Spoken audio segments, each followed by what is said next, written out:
हार्दिक जय गुरुदेव।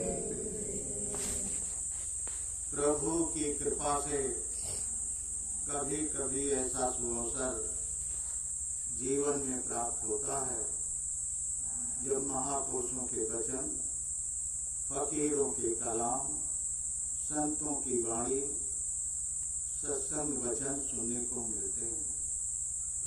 न जाने हमसे आपसे कौन से ऐसे पूर्ण बन गए जिसके प्रतिफल में आज ये घड़ी हमारे आपके सम्मुख खड़ी है। हम आप बड़े ही भाग्यशाली हैं, बड़े भाग पाए सत्संगा, बिने प्रयास हों ब्रह्मंगा। सत्संग की बहुत बड़ी महिमा महात्माओं ने गाई है। हमारी रामचरितमानस में गोस्वामी जी महाराज लिखते हैं, जल चर थल चर नभ चर नाना, जे जड़ चेतन जीव जहाना, गति कीरत मत भूत भलाई, जो जय जतन जहाँ जय पाई, सो जानब सत्संग प्रभाव, लोकम वेद न आन उपाओ। लोक और वेद यानी लोक परलोक में दूसरा कोई ऐसा उपाय नहीं है जहाँ आने जाने से लोगों का स्वभाव बदल जाए। सत्संग ही एक ऐसी जगह है जहाँ लोगों का देखना, सुनना, चलना, फिरना स्वभाव बदल जाता है। गोस्वामी जी महाराज तो सत्संग की महिमा में लिखते हैं कि सत्संग फल पेटिए तक काला, काक होय पक पिक बकौ मराला। कौआ कोयल हो जाता है और बगुला हंस हो जाता है। लोगों ने बड़ा आश्चर्य किया, ये ऐसा कैसे हो सकता है।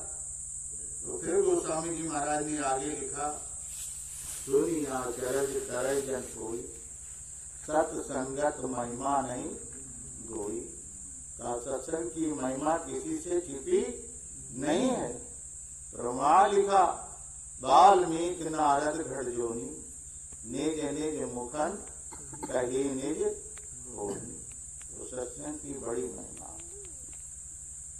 एक दृष्टांत आता है, एक राजा राज्य करता था और एक बाजार लगवाता था, और उस बाजार में जो सामान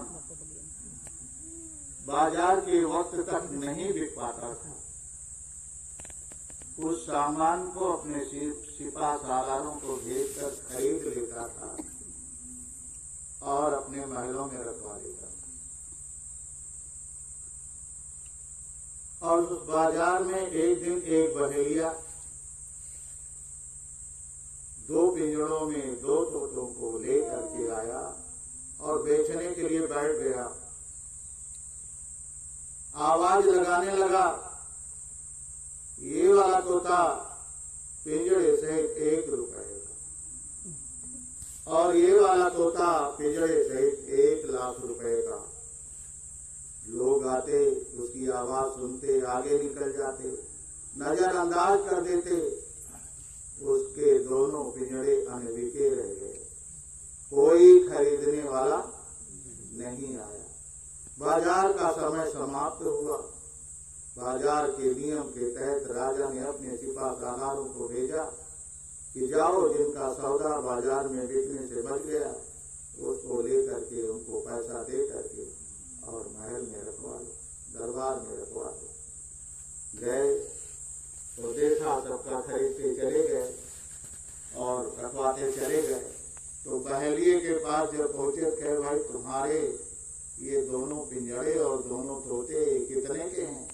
तो कहा ये वाला तोता पिंजड़े सहित 1 रुपए का है और ये वाला तोता पिंजड़े सहित 1,00,000 रुपए का।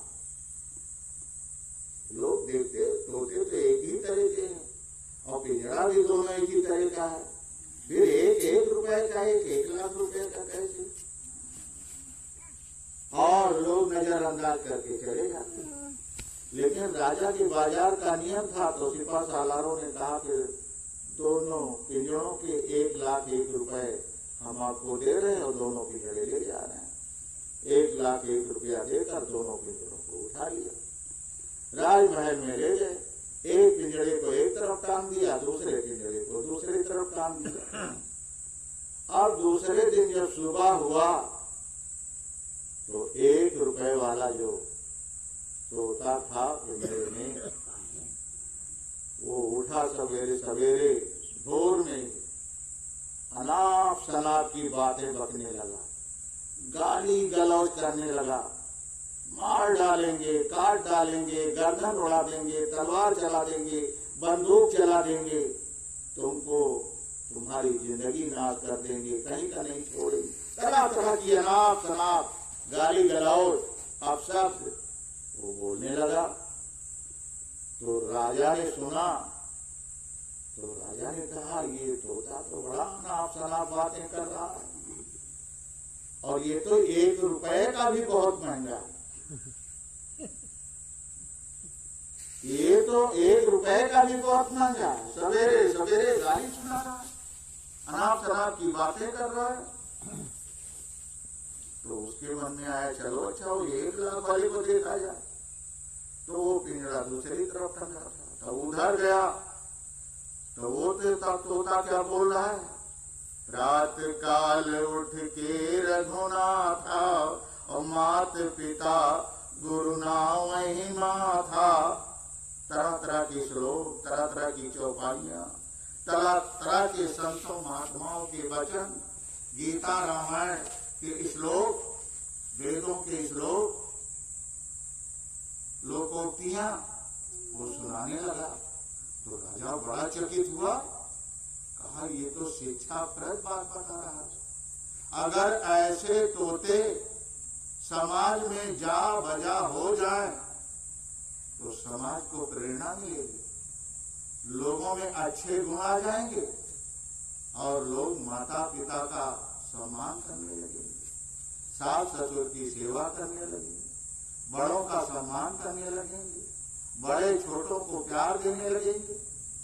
ये तो बड़ी अच्छी अच्छी बातें बताता है और लोगों को परमार्थ का ज्ञान हो जाएगा, आत्म कल्याण की ओर लोग मुड़ जाएंगे, परमार्थ का चिंतन करेंगे। तो ये तो मतलब यह है कि समाज के लिए बड़ा ही अच्छा है, और ये तो 1,00,000 रुपए का भी बहुत सस्ता। तो राजा के मन में ये बात आई, कहा ये पिंजड़ा जिससे लिया गया उस बहरिए को बुलाया जाए। मंत्री को आदेश दिया, कहा जाकर के उस बहरिए से पता लगाओ ये दोनों पिंजड़े वो कहाँ से लाया है, जरा उसको बुलाओ। तो मतलब ये है किसी पास सालारों को लेकर मंत्री गया, नोट ले लिए, बाजार में पता लगाया कहाँ से आया था, फिर वहां गया तो बहरिया मिल गया। कहा आपको राजा साहब ने याद किया है? कहा क्यों याद किया है? कहा राजा साहब ही बताएंगे आपको क्यों याद किया है। आपको राजा साहब ने बुलाया है, आप चलो।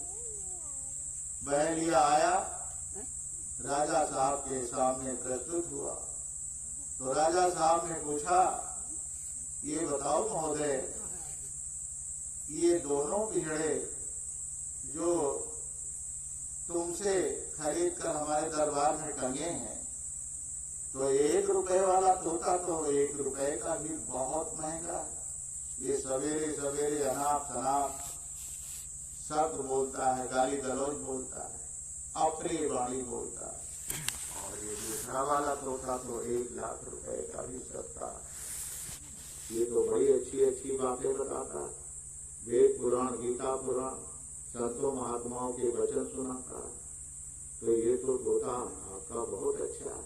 ये बताओ महोदय कि इन दोनों के अंदर ऐसे ऐसे गुण कैसे आ गए कि एक के अंदर खराब गुण आ गए और एक के अंदर अच्छे गुण आ गए। तो बहली ने कहा, जहां बना ये दोनों तोते एक ही माता पिता के बच्चे हैं, लेकिन ये पहला वाला तोता चला गया डकैतों के यहाँ बना। कहाँ बना था? डकैतों के यहाँ।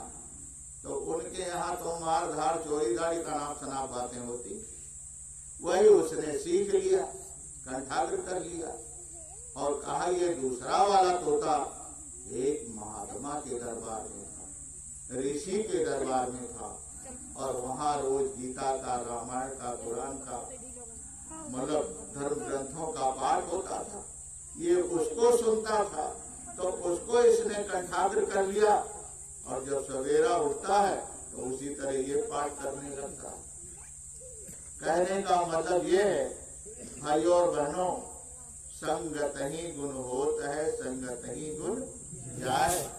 बांस फांस और मीसरी देखकर भाव बिताए।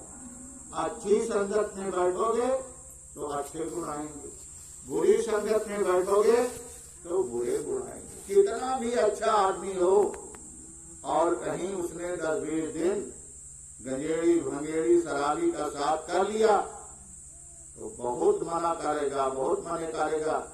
तो एक दिन कहेगा यार दोस्त एक गोला पी लो, तो पी लेगा कि नहीं पी लेगा? फिर उसकी आदत बिगड़ती जाए कि नहीं बिगड़ती जाए? और वही अच्छा आदमी खराब बन जाएगा कि नहीं बन जाएगा? और अगर कोई बुरा से बुरा आदमी सत्संग में आने जाने लगे, महात्माओं के वाणी वचन सुनने लगे, उसको महात्माओं के वचन लग जाए तो उसका जीवन बदल जाएगा कि नहीं बदल जाएगा? जब एक बाबा जय गुरुदेव जी महाराज ने 20 करोड़ लोगों को अपने सत्संग वचनों से बदल दिया तो क्या लोग नहीं बदल सकते? जो लोग बुरे हैं वो अच्छे नहीं बदल सकते।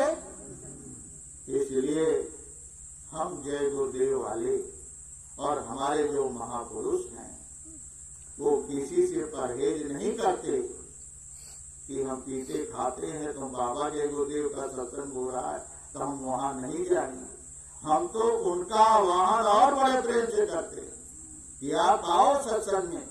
जब आप सुनोगे, गुनोगे, समझोगे तभी तो आप इंसानियत को समझ पाओगे, मानवता को समझ पाओगे, चरित्र को समझ पाओगे।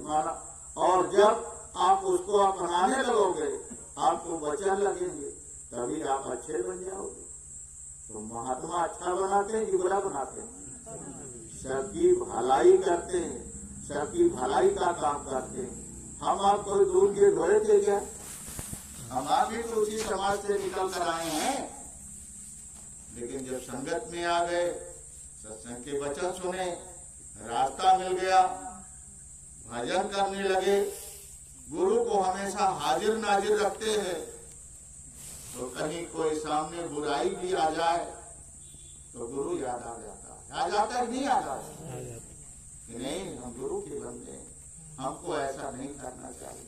संभाल होती है कि नहीं होती? तो इसलिए सत्संग की महिमा, जब कभी भी आपको सत्संग की आवाज लगे तो अपने घर गृहस्थी के कामों को 1 घंटे 2 घंटे के लिए रोक दो और सत्संग में आकर के शिरकत करो और समय दे करके सत्संग के वचनों को सुनो। इसमें आपकी भलाई है, आपका लाभ है और आपके परिवार का लाभ है, आपके समाज का लाभ है, आपके देश का लाभ है, आपके प्रदेश का लाभ है। और इसी से भारी परिवर्तन आगे होने जा रहा है। इसी सत्संग की धारा में, सत्संग गंगा की धारा में नहाते नहाते लोग बदल जाएंगे और आगे एक भारी परिवर्तन देखने को मिलेगा। हम आप करोड़ों की संख्या में बदल गए, एक मानव समूह बन गया, भाई बहनों का समूह बन गया, प्लेटफार्म बन गया। बाबा जय गुरुदेव जी महाराज ने इस धरती पर 52 से लेकर और 12 तक 60 साल तक मेहनत करके 20 करोड़ नारियों को तैयार करके एक प्लेटफार्म बना दिया। और पूज्य महाराज जी जहाँ से बाबा जय गुरुदेव जी महाराज छोड़ करके वहीं से उनके मिशन को आगे बढ़ाते हुए ले जा रहे हैं। यानी ये सत्संग का कारवां दिन प्रतिदिन बढ़ता जा रहा है कि नहीं बढ़ता जा रहा है? तो आपकी संख्या, आपका समूह बढ़ रहा है कि नहीं बढ़ रहा? जब बढ़ रहा तो आगे परिवर्तन होगा कि नहीं? जब हम सब गुरु के बंदे गुरु की आवाज में जुड़ जाएंगे, गुरु कहेगा बच्चों पूरब चलो तो पूरब चल देंगे कि बच्चों पश्चिम चलो तो पश्चिम चल देंगे कि नहीं चल देंगे? कहेगा उत्तर चलो तो उत्तर चल देंगे कि नहीं चल देंगे? गुरु महाराज तो रियाज कराते थे, लाखों लोग बैठते थे, बच्चे खड़े हो जाओ तो उत्तर खड़े हो जाते थे, बच्चों बैठ जाओ बैठ जाते, बच्चों इधर उत्तर की तरफ प्रणाम करो, इधर झुक जाओ उत्तर की तरफ, इधर आपका अयोध्या है प्रणाम करते, इधर मुड़ जाओ इधर गंगा है उनको प्रणाम करो, फिर कहते उधर मुड़ जाओ पश्चिम की तरफ उधर काबा है उसको प्रणाम करो। तो लोग प्रणाम करते थे कि नहीं करते थे? जब काशी में यज्ञ चल रहा था और भारी संख्या में वहां उपस्थित थे, बहुत से मुसलमान भी वहां मिलने आए और गुरु महाराज से सत्संग के मैदान में जहां कई लाख लोग उपस्थित थे और गुरु महाराज ने कहा इधर पश्चिम की तरफ मुड़ जाओ बच्चों और इधर काबा है उसको प्रणाम करो। तो जो मुसलमान थे उन्होंने कहा ये कैसा हो गया, ये कैसे महात्मा है, कैसे संत है, कि देखो हमारे काबा को भी प्रणाम करवा रहे हैं। तो महापुरुषों की धरती हो, चाहे मोहम्मद की धरती हो, चाहे ईसा की धरती हो, चाहे राम की धरती हो, जहां महापुरुष आए वो तो पूजनीय है कि नहीं, उसको प्रणाम करना चाहिए। तो महात्मा सबके होते, सारी इंसान जाति के लिए, मानव जाति के लिए उनका संदेश हुआ करता है। आप लोग रामचरितमानस पढ़ते हो, जा वजह देखो इस समय लोगों के यहाँ शादी ब्याह चल रहा है तो लोग सोचते हैं हम रामायण करवाएं, तो जहां भी जिस गांव से गुजरो तो कोई न कोई चौपाई सुनाई दे रहे कि नहीं दे रहे?